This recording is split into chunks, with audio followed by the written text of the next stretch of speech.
Olá a todos, muito prazer em vê-los. Meu nome, vamos começar pelas apresentações, seria então Gabriel Guimarães Garrido. Sou um jovem que estuda no Centro Espírita Paz do Senhor, Grupo Portadores do Amanhecer. Sou então da Sexta URI e estamos este mês falando sobre a valorização da vida.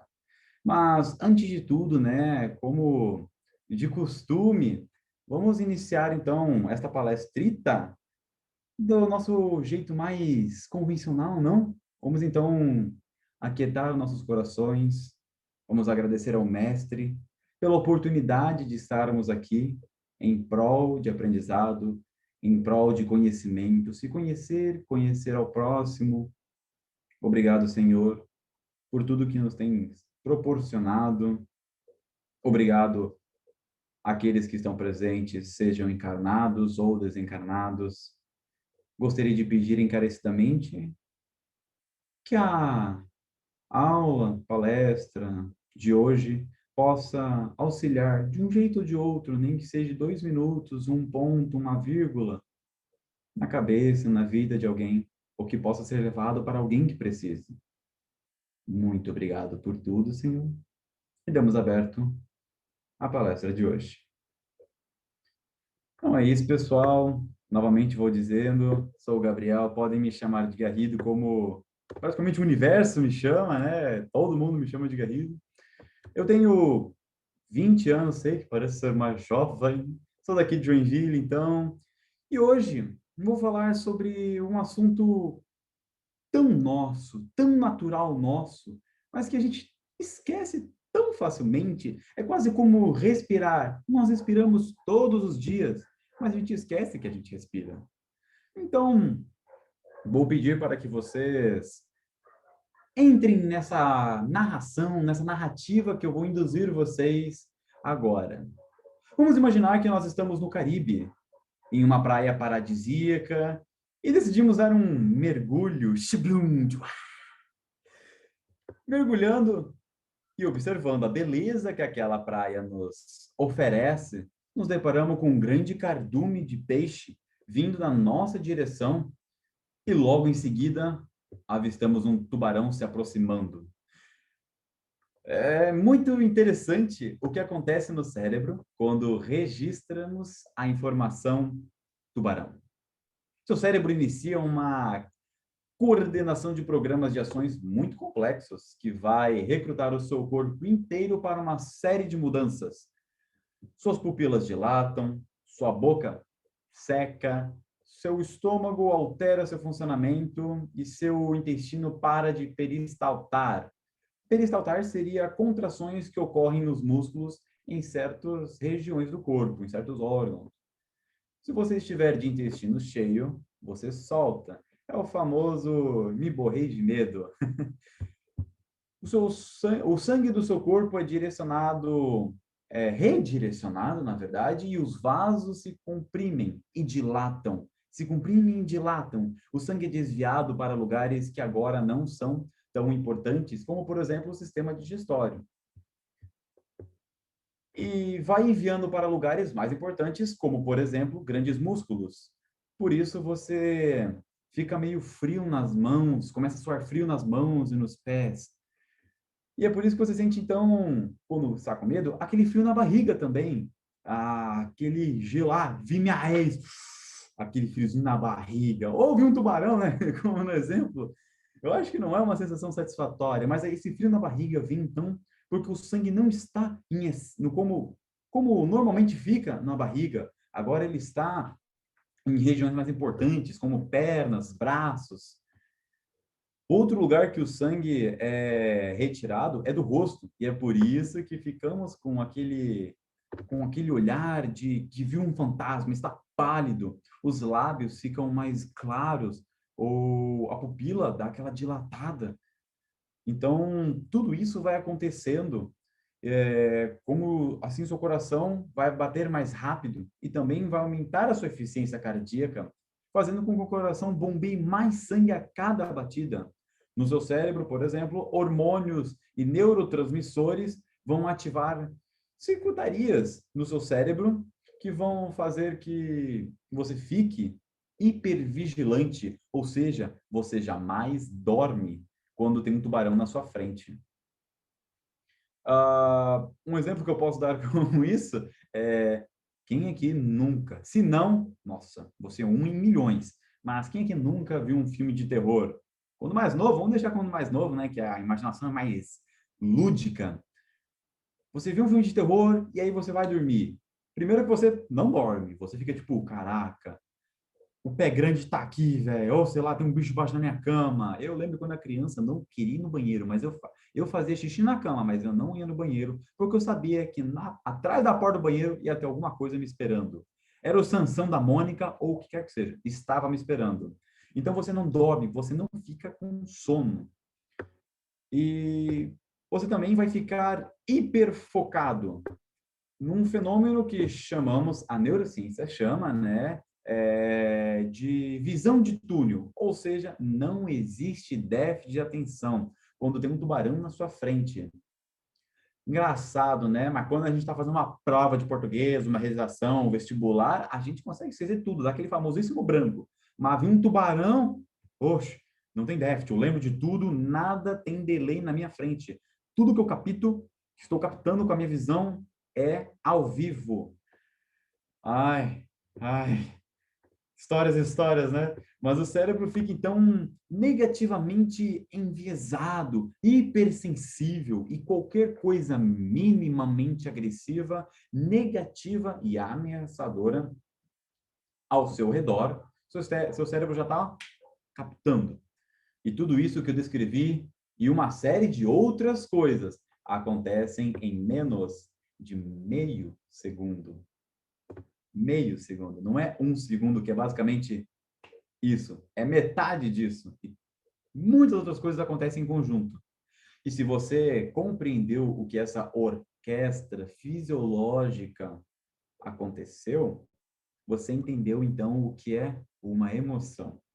E esse é o tema da palestra de hoje, emoções. Quem explica isso é o Dr. Calabres, sócio-diretor da Neurovox, doutor em ciências, possui PhD em psiquiatria e psicologia e trabalha na faculdade Unifesp, que seria a Escola Paulista de Medicina, e muitos outros lugares. E ele vai dizer que as emoções são estados mentais que resultam de mudanças no organismo, em função de mudanças percebidas no ambiente. É o famoso se o coração não vê. Não, se os olhos não vê, o coração não sente. Mas nesse caso, os olhos veem e o coração sente. Esses estados mentais direcionam o nosso comportamento visando aumentar a nossa capacidade de se adaptar às mudanças no ambiente. Nem sempre as mudanças nos levam às melhores situações possíveis dentro de um contexto. Mas, de uma maneira geral, Elas são úteis e nos ajudam a nos proteger. Por exemplo, quando sentimos nojo, porque assim, falei de coisas negativas, né? E a gente associa o nojo a uma coisa negativa. Mas o negativo nesse sentido não é negativo ruim.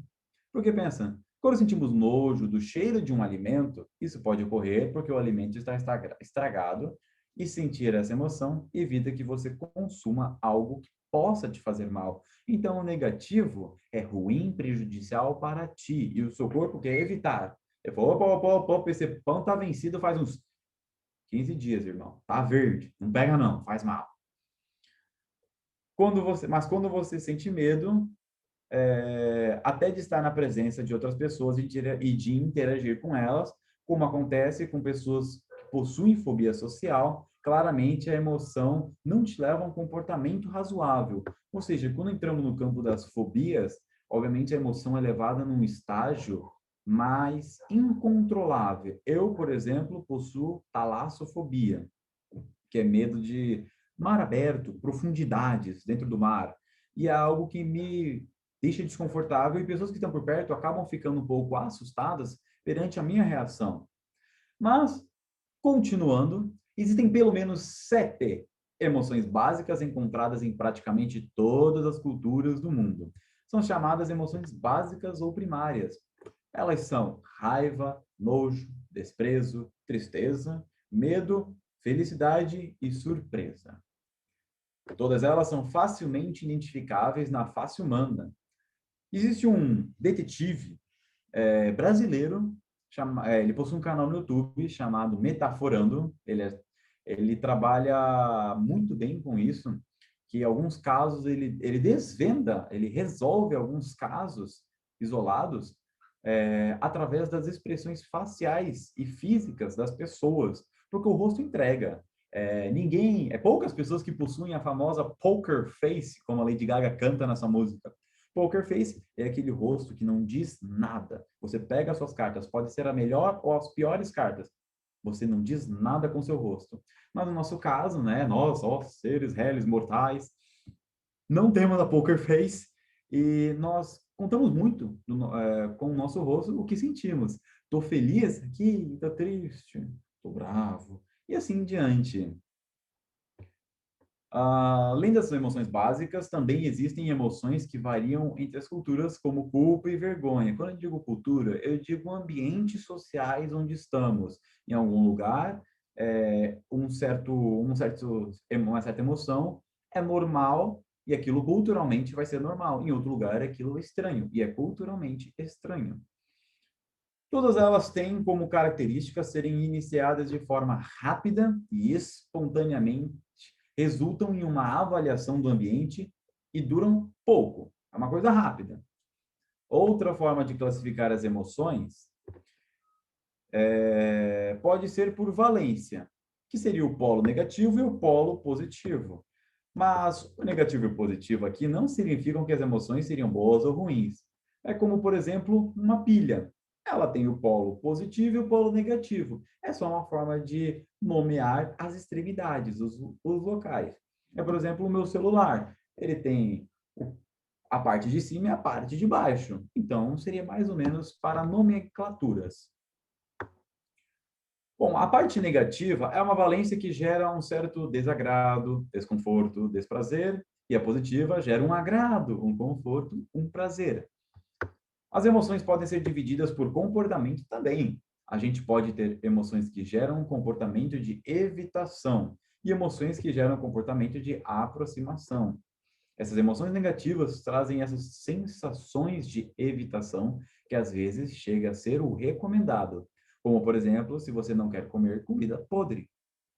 Kardec vai chamar isso de instinto de conservação, que é bem trabalhado na lei de conservação. E vamos então abrir um pouquinho mais sobre a lei de conservação que está no Livro dos Espíritos, dentro das leis morais. Na pergunta 702 do Livro dos Espíritos, Kardec pergunta: é da lei da natureza o instinto de conservação? Os espíritos respondem: sem dúvida, todos os seres vivos o possuem, qualquer que seja o grau de sua inteligência. Nuns é puramente maquinal, raciocinado em outros. Ou seja, os espíritos falam que, sem dúvidas, o instinto de conservação é algo de todas as criaturas de Deus.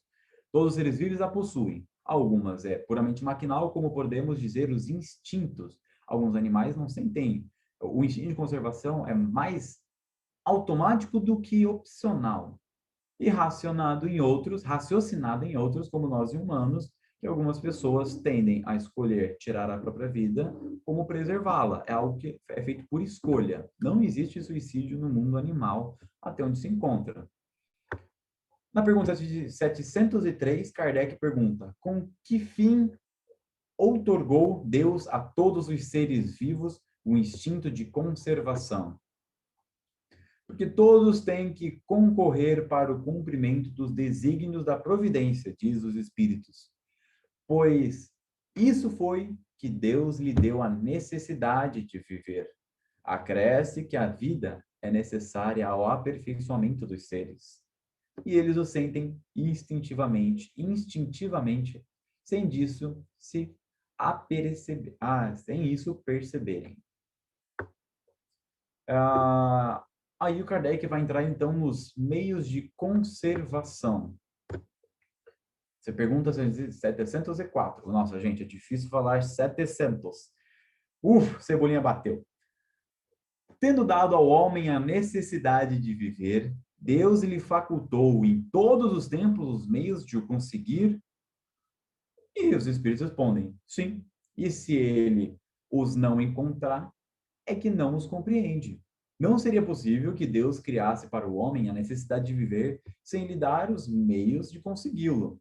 Essa é a razão por que faz que a terra produza de modo proporcional o necessário aos que habitam, visto que só o necessário é útil, o supérfluo nunca o é. Ou seja, os espíritos estão confirmando e dando razão que Deus nos colocou na Terra e nos deu o necessário para viver, para sobreviver e prosperar. Então, o supérfluo é desnecessário, não é útil. O que vem a mais é desnecessário e, na verdade, é muita sacanagem. Quando você pega algo a mais, alguém ficou com uma parte a menos. E esse ciclo entra em cadeia e, imagina o que acontece. A história da humanidade está aí para dizer o que acontece. A pergunta 705 é: por que nem sempre a Terra produz o bastante para fornecer ao homem o necessário? E os espíritos respondem: é que, ingrato, o homem a despreza. Ela, no entanto, é excelente mãe. Muitas vezes também ela acusa a natureza, ele, o homem, acusa a natureza do que só é resultado de sua imperícia ou da sua imprevidência. A terra produziria sempre o necessário, se com o necessário soubesse o homem contentar-se. Se o que ela produz não lhe basta, o como vai acontecer todas as necessidades é que ele emprega no supérfluo o que poderia ser aplicado ao necessário. Ou seja, explicando essa parte, tudo daria certo. É como eu falei ali atrás. Tudo era feito certinho para cada um. Mas alguns querem pegar a mais, pelo supérfluo, pelo desnecessário, pelo a mais. E isso acaba gerando uma necessidade na casa do outro. Olha o árabe no deserto. Acha que sempre de que viver porque não cria para si necessidades factícias, desde que haja desperdiçado metade dos produtos em satisfazer a fantasia. Que motivos tem o homem para se espantar? Nada encontra no dia seguinte. E para se queixar de estar desprovido de tudo. Quando chegam os dias de penúria, em verdade vos digo, imprevidente não é a natureza, é o homem que não sabe regrar o seu viver. É sempre aquela fatídica momento em que a gente quer pegar só mais um pedaço de pizza. Nossa, eu acho que eu tô calejado dessa história já. Sempre que a gente pede pizza aqui em casa, eu sou um poço sem fundo. Eu acho que a espiritualidade acabou tropeçando enquanto montava o meu corpo, né, no planejamento reencarnatório, e sem querer jogar um buraco negro dentro da minha barriga. Eu como de ruim mesmo. E quando tem pizza aqui em casa, eu não me seguro. Eu como na mão mesmo e vai lá aqueles 3, 4, 5 pedaços. Mas aí eu acabo esquecendo que não sou o único da casa. Eu tenho um irmão, eu tenho uma mãe, eu tenho um pai. Eles também querem comer. E se eu como a mais, eles vão ter que comer a menos. E, para aqueles que têm a cultura de deixar para o dia seguinte, não tem pizza no café da manhã. Não sobra. Por quê? Porque o cara aqui quis comer tudo. Então, assim, se eu soubesse regrar, se eu soubesse doutrinar a minha ansiedade, a minha vontade de comer, ninguém teria esse infortúnio de ter que, tudo bem, você comeu 4 pedaços a mais, tá tudo bem, não tá nada bem. E aí, na pergunta 706, a gente continua com Kardec perguntando o seguinte: por bens da terra, unicamente se devem entender os produtos do solo? Os espíritos respondem: o solo é a fonte primacial, de onde dimanam todos os outros recursos, pois que é definitivo, esses recursos são simples transformações dos produtos do solo. Para os bens da terra se deve, pois, entender tudo de que o homem pode gozar neste mundo. Pergunta 713, um pouquinho mais para frente. Traçou a natureza limite aos gozos? Pergunta Kardec. Traçou, diz os Espíritos, para vos indicar o limite do necessário, mas pelos vossos excessos chegais à saciedade e vos punis a vós mesmos. Minha mãe costuma dizer muito, né? Tudo em excesso faz mal. Beber água faz bem, mas se eu bebo muita água, eu acho que eu vou ter problemas com isso. E é isso que os Espíritos dizem. Tudo em excesso faz mal. E não precisamos nem da espiritualidade para atribuir a consequência disso. O nosso corpo, por si só, vai sofrer as consequências. Comer doce demais não dá problemas na vida. Comer demais, dormir demais, não é só comer, dormir. Certas ações repetidas várias vezes, tudo em excesso faz mal. E aí Kardec pergunta: que se deve pensar do homem que procura nos excessos de todo gênero o requinte dos gozos? Os espíritos então respondem de uma forma simples: pobre criatura, mais digna é de lástima que de inveja, pois bem perto está da morte. Kardec, então, pergunta logo em seguida: perto da morte física ou moral? E os espíritos respondem: de ambas. Então é isso, gente. Oh, meu Deus do céu, vamos pegar leve, né? Eu sei que é bom, eu sei que é gostoso, algumas coisas é da hora, é da bom mesmo. A gente tem que segurar um pouquinho, pisar um pouquinho no freio. Viver de acelerador, se você pisa muito no acelerador, pode ferrar o carro. E essa máquina perfeita que é o nosso corpo, ela trabalha para nos manter vivo. Então vamos dar só o necessário. Se você pega o carro para abastecer e coloca mais gasolina que acontece, vai transbordar gasolina. Eu acredito que aconteça, né? Vai transbordar gasolina. E aí, quando transborda gasolina, aquilo lá foi para o chão, não vai dar para reutilizar, e alguém que poderia utilizar não vai poder, porque você quis passar do limite. Ó, Garrido Exemplos 2021. Só um momentinho para beber uma aguinha.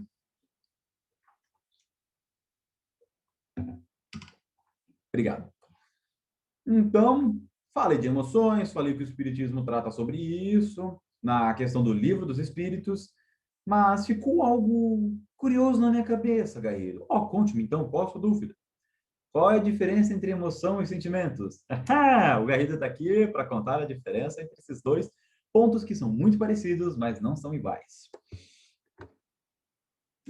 Na psicologia, consideramos que sentimento é diferente de emoção. Os sentimentos são resultado das experiências subjetivas que temos ao vivenciar uma emoção, ou seja, é uma interpretação do que fazemos, é uma interpretação que fazemos do que aconteceu conosco quando sentimos uma emoção. Peraí, eu gaguejei. Então vamos explicar melhor. É literalmente o resumo do que aconteceu. O sentimento é algo que vem logo depois da emoção.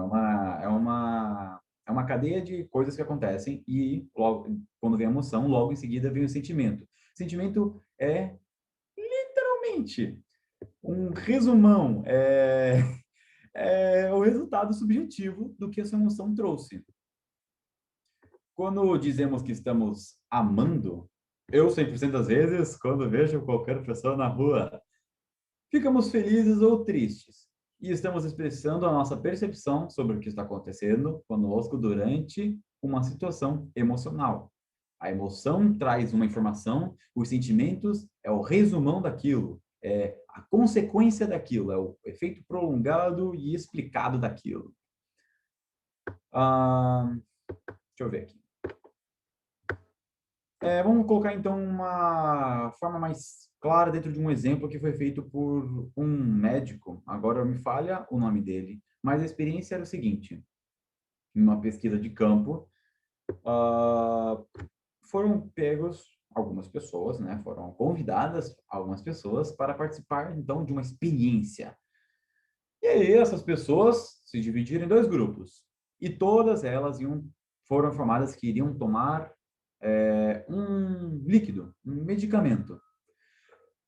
Um grupo foi para a sala A e um outro grupo foi para a sala B. Dentro dessa sala já existia uma pessoa lá. Essa pessoa era um ator barra atriz e todos lá tomaram o mesmo medicamento. O ator A começou a... Ele não tomou o medicamento, né? Ele tomou um falso medicamento. E ele começou a agir de uma forma mais animada, mais... Tá ligado? Mais agitado, o cara estava mais feliz, mais empolgado, puxava mais uma energia autoastral. E as pessoas que estavam naquela sala começaram a reagir, né? O efeito do medicamento veio e começaram também a ficar empolgados, ficaram eletrizadas. Foi algo emocionante, foi uma experiência eletrizante. Já na sala B, as pessoas também tomaram medicamento e o ator ou a atriz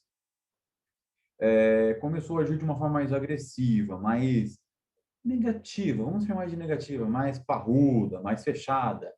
E as pessoas, durante, né, o efeito do medicamento, começaram a ficar e reagir do mesmo jeito.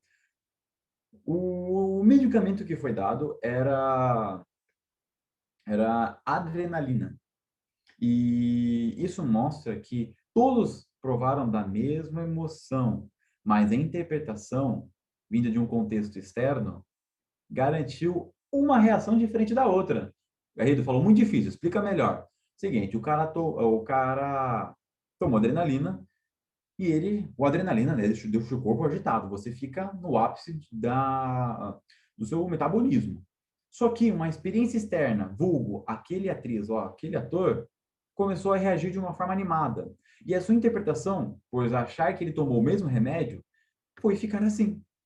Então, o seu sentimento é uma resposta mediante ao que a sua emoção trouxe, mais uma interpretação externa, ou seja, do que está acontecendo fora da sua cabeça. O que mais o Espiritismo trata sobre isso? A gente vai falar agora sobre as paixões, l'amour, trabalho e coisas específicas. Na pergunta 907, Kardec pergunta o seguinte: será intrinsecamente mal o princípio originário das paixões, embora esteja na natureza? Os espíritos respondem: não. A paixão está no excesso do que se acresceu à vontade, visto que o princípio que lhe dá origem foi posto no homem para o bem, tanto que as paixões podem levá-lo a realizações de grandes coisas. O abuso que dela se faz é que causa o mal. Novamente, o excesso faz mal. Pergunta 908. Como se poderá determinar o limite onde as paixões deixam de ser boas para se tornarem más? As paixões são como um corcel, diz os espíritos. Corcel é um cavalo muito utilizado para corridas. As paixões são como um corcel que só tem utilidade quando governado e que se torna perigoso quando se passa a governar. Uma paixão se torna perigosa a partir do momento em que deixais de governá-la, de poder governar ela, de ter controle e que dá um resultado de prejuízo para qualquer um ou para qualquer um, seja para nós ou para o próximo.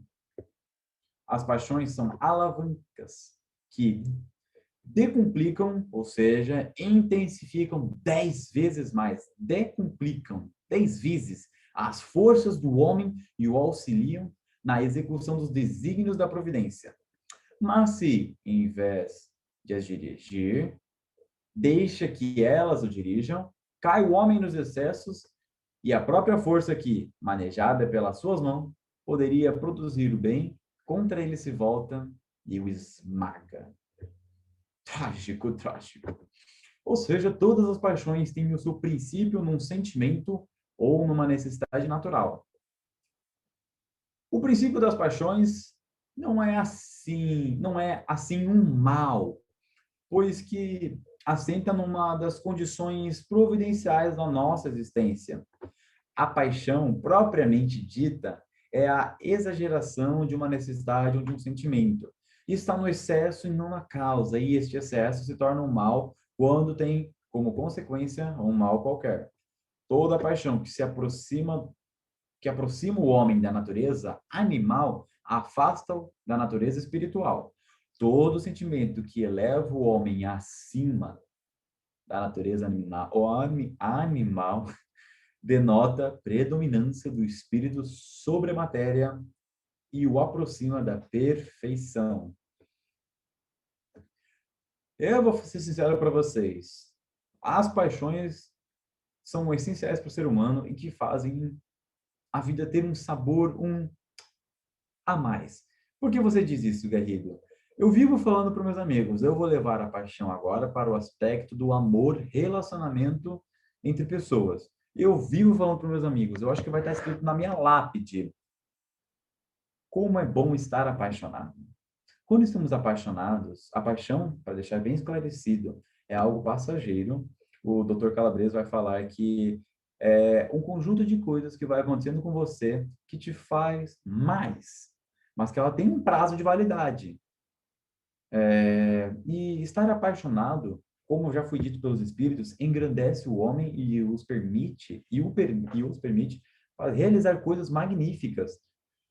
Quando estamos amando, nos tornamos mais proativos e acabamos ficando mais felizes com mais facilidade. Pensamos naquela pessoa e temos tendências a nos tornarmos mais otimistas.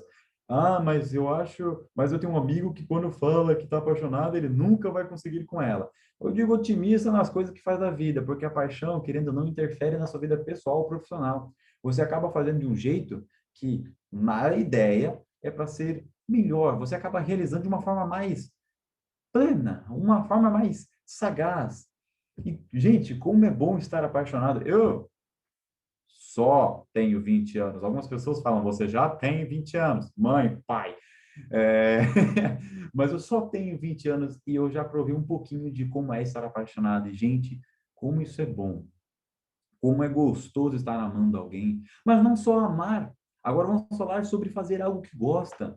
Colecionar, assistir um jogo de futebol. Gente, eu não. Aqui é um personagem falando. Eu amo assistir jogo de futebol. Quando você está lá naquela sala com seus amigos, suas amigas, comendo alguma coisinha, torcendo lá naquela vibração. É algo gostoso? Não.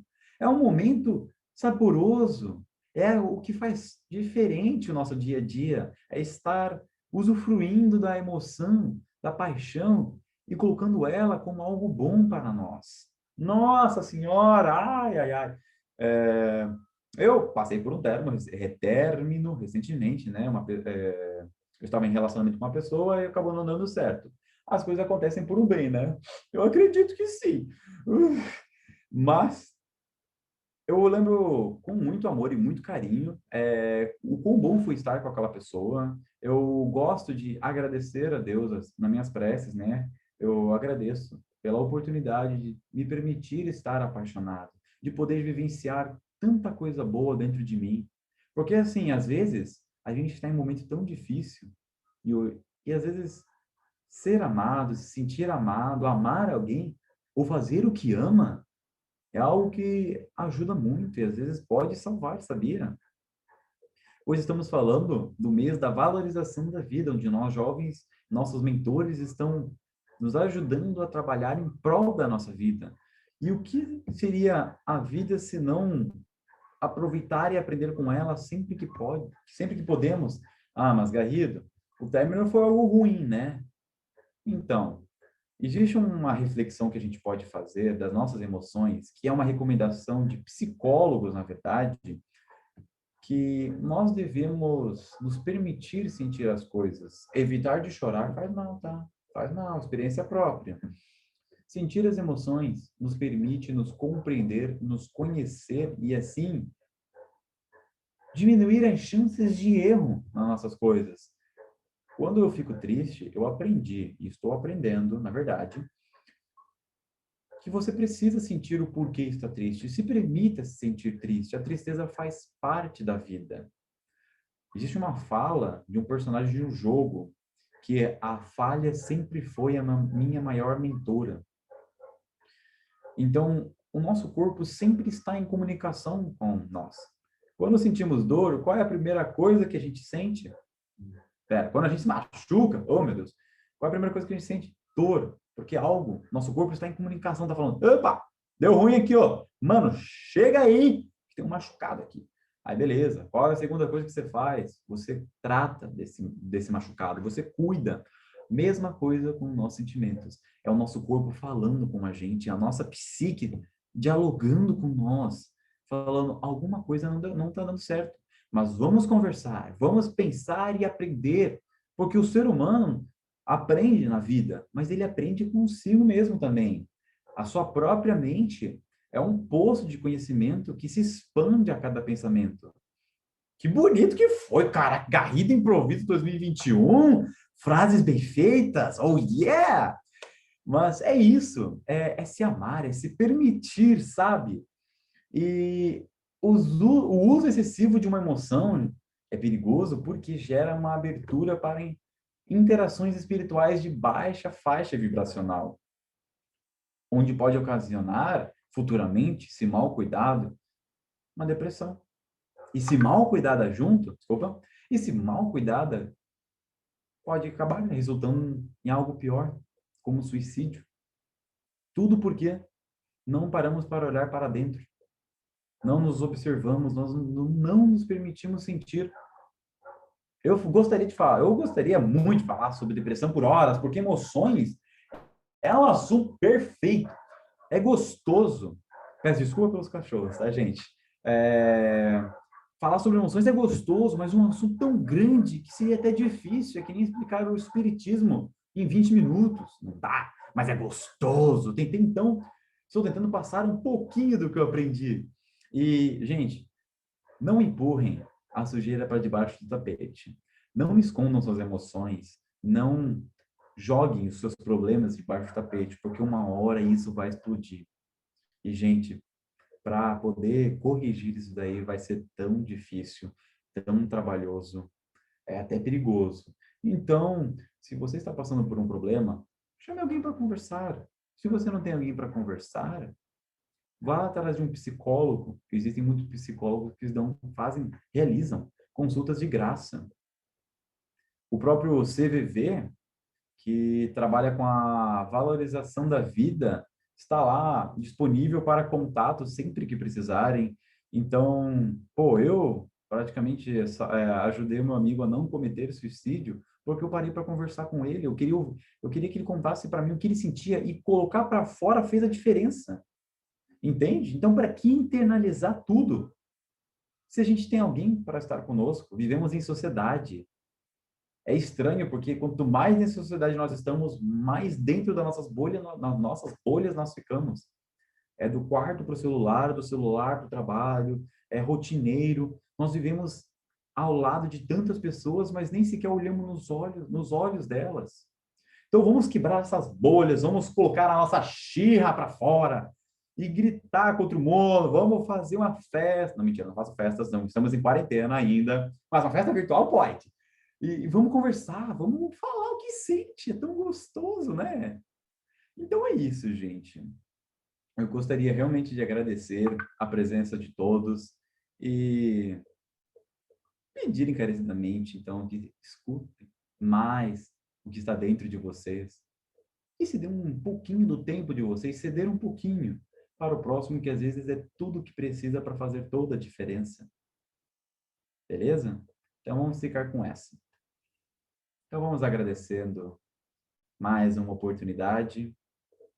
Vamos pedir ao Senhor que acompanhe toda a espiritualidade para auxiliar aqueles que realmente precisam de ajuda.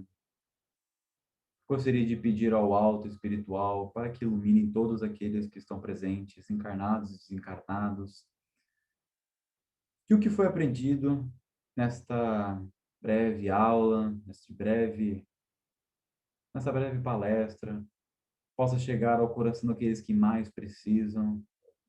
Obrigado à presença de todos.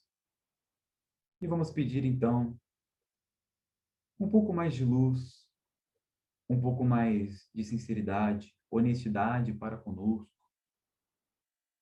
Então é isso, Senhor. Muito obrigado por tudo. E que assim seja. Vou deixar aqui duas dicas, duas recomendações. Um filme chamado Divertidamente, que é um filme onde psicólogos estudam esse filme, que ele vai tratar das emoções de uma forma lúdica. É um filme familiar, é muito gostoso. Ah, não gosto de filme de criança. Olha, eu tenho 20 anos, eu tenho esse olhar crítico de filmes, mas realmente é um filme que é gostoso até assistir sozinho, com os amigos, com a namorada, com o cachorro, com o papagaio, com o que quer que seja. É um filme gostoso. Segunda indicação, existe um canal no YouTube que eu gostaria de recomendar. É um vídeo que eu realmente achei ele que bate muito com o tema Valorizando a Vida. O título do vídeo é O Silêncio, a Vida e a Vírgula. O nome do canal é Quebrando a Caixa. É um vídeo breve, muito gostoso, muito saboroso. Então é isso aí, gente. Vamos ficando todos com Deus e agradecer, eu agradeço a presença de todos. Muito obrigado por tudo e que assim seja.